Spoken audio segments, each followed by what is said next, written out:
Steve Moss. Steve? We all know that District 10 is a very interesting district because there are some disparities in what goes on in Potrero Hill, what goes on in Baby Orange Point, what goes on in Visitation Valley. In your opinion, or what would you do as supervisor to ensure that all of these disparate communities are represented fully in City Hall, and how would you make sure that the shipyard development moves forward quickly?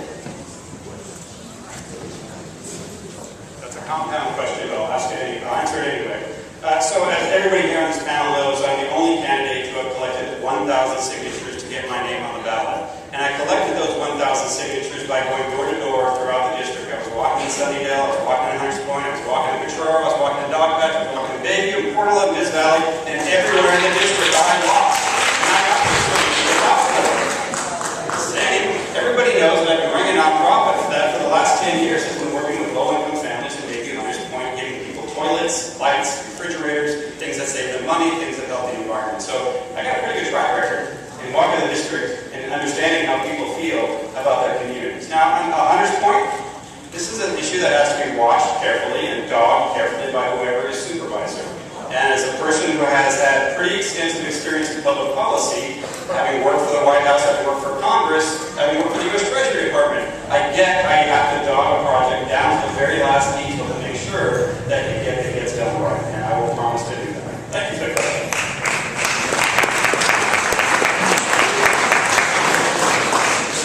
Eric Smith. Oh my goodness.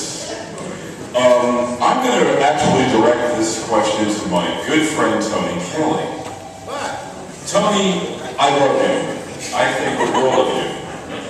But in a district that's losing African Americans at a super fast clip, a changing demographic, what makes you, being Caucasian, the most qualified candidate to run for District 10?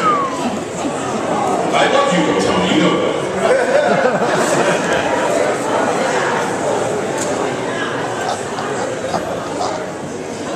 All right, everyone, let's give him a chance to answer.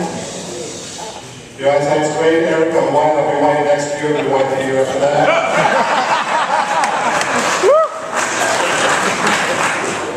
But I've worked all my adult life with the voices, the expression, and the rights of people who don't necessarily know me. I did that in the theater. I've done that in the neighborhoods.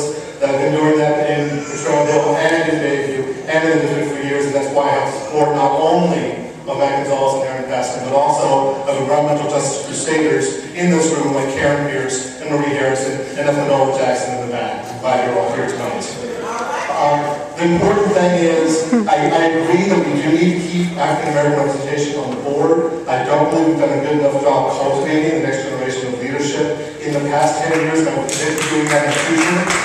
I put people on boards and commissions. I just recommended Leah Pimentel, who's here, and she got the LAFCO, and that's great. So we have a future there.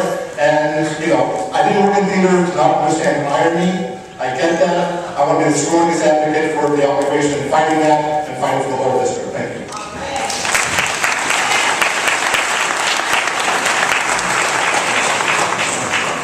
Steve Moss. Since Lynette was kind enough to ask me a question, I'll get back. I basically asked the same question, but I won't. What I'll ask is, Lynette, as a member of the BART board, have you advocated for extension of BART to District 10? And if not, why not?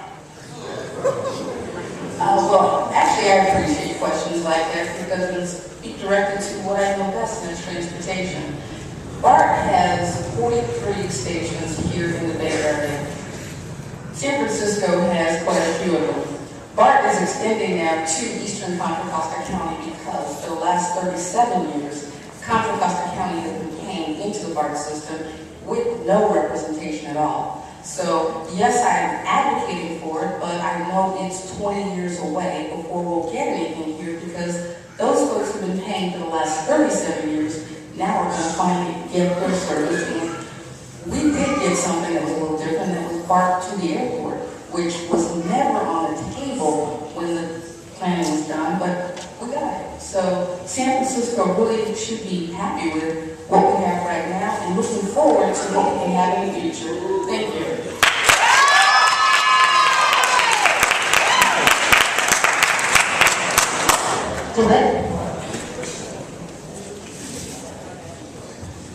I'll put this question to Eric Smith.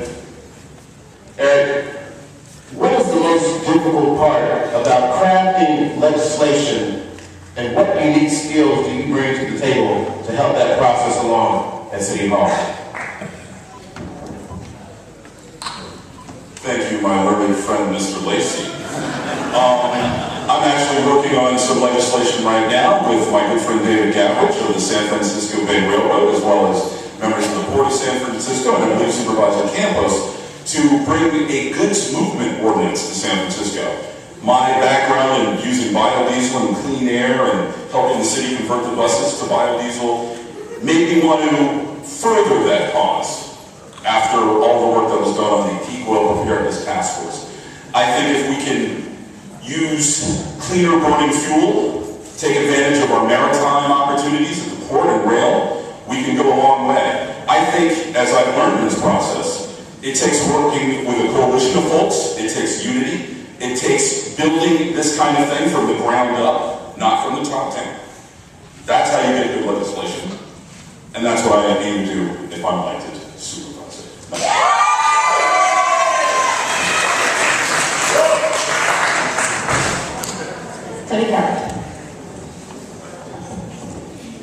Hey Chris, how you doing? So, Mr. Jackson, the city admits that nothing's going to get built on Hunter's Point Shipyard until after the end of the first term in office. So how specifically are you going to put thousands of District 10 residents to work during those first 4 years? We have a plan on the table, and I know other candidates have talked about this. We can open up the ports. We can open up the ports and have folks working within the next 2 years. Those ports will provide hundreds of union jobs. Those ports are working class and provide folks with health care benefits, and it's a job that supports the entire family and it's permanent. Those are the type of jobs that I want to bring to District 10, and that's the type of job that can be done within the first 2 years of my office.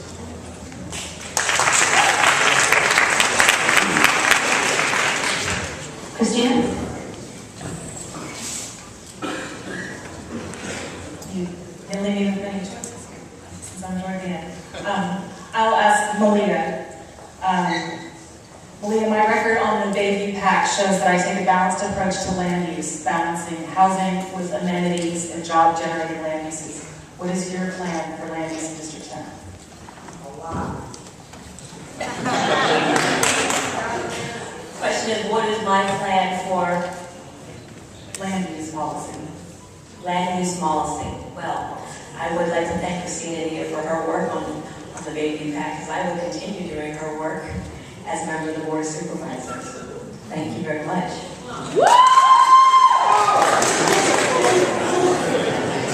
Malia, you can ask the next question.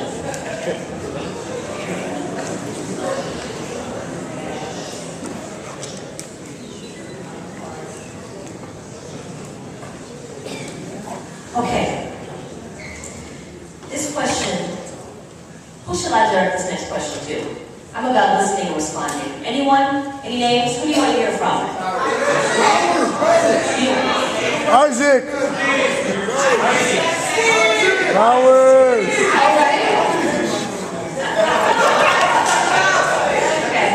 So we're making, wait, now we gotta get to the point. We're using that time. Okay. Steve. Steve, as supervisor, how can you protect the residents of District 10 from shouldering the adverse effects of the city's budget cuts? And what will your greatest priority be